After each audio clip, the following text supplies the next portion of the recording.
Hi, my name is Andy, Media Studies and IT here at Humber College, and I'm with Ife, our program lead Hello, Andrew. for UAV Pilot Ground School. Today's module number 2, is all about UAV permit and regulation in Canada.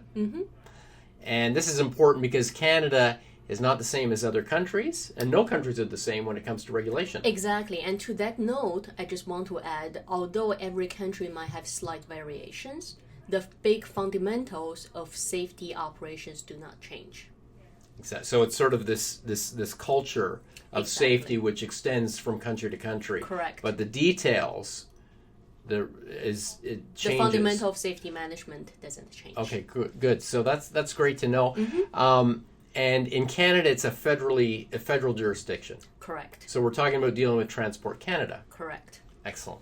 So in this module, we'll be talking about the UAV, why UAV is a government-regulated industry, and the quick answer is for the interest of public safety. Public safety. Makes sense. These are fairly heavy machines flying over top of our heads at times. Exactly, and considering the propellers are very sharp and spinning at fast speed.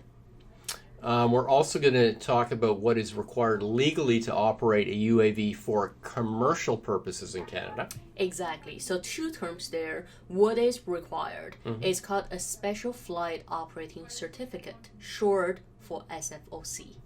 And the SFOC, built into that, is something that we call best practice, so that when you do an SFOC application in order to fly commercially to Transport Canada, you must discuss 3 sections. three sections which basically make up best practice. Exactly. And they are. So first section is your equipment, and this is what's being called airworthiness and continuing airworthiness.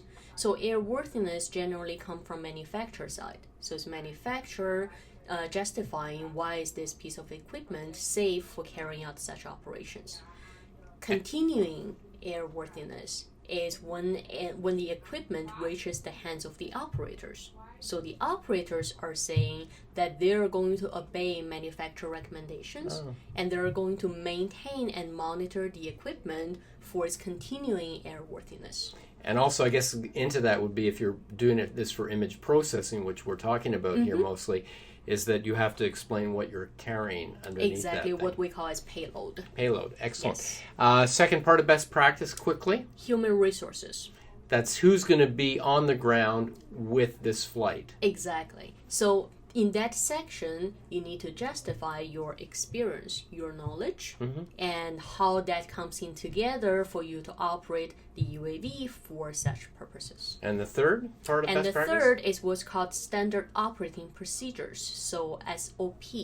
And that's a set of checklists, quality assurance procedures that ties the equipment and the operators together. So in a sense, that's kind of like the schedule with all of the benchmarks that you have to hit. Yes, exactly. And while you're out in the field, it could be something sounds really cool as defined as the launch sequence. So launch sequence. Before you take off, there's a very short and straightforward list of things that you must check off before taking off. So in this module, we're talking about rules and regulations. Do we call them rules, or do we call them rules or regulations? So permit and regulations. Permit and regulations. Yeah. Ultimately, the goal here is to do an SFOC application to Transport Canada. Exactly.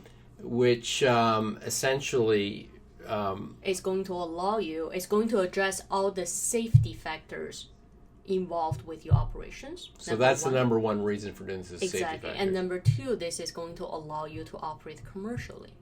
So commercially, many people think that just because they are not charging clients money, they're not operating commercially. So actually, commercially has nothing to do with your profit or your revenue. Commercially means any activities you're doing that's not pure 100% for the purpose of your personal pleasure. Okay, excellent. Well, good luck with Module 2. It should be very interesting, and it will get you grounded in the world of safety and regulation here in Canada. Great. Thanks, Ife. Thank you.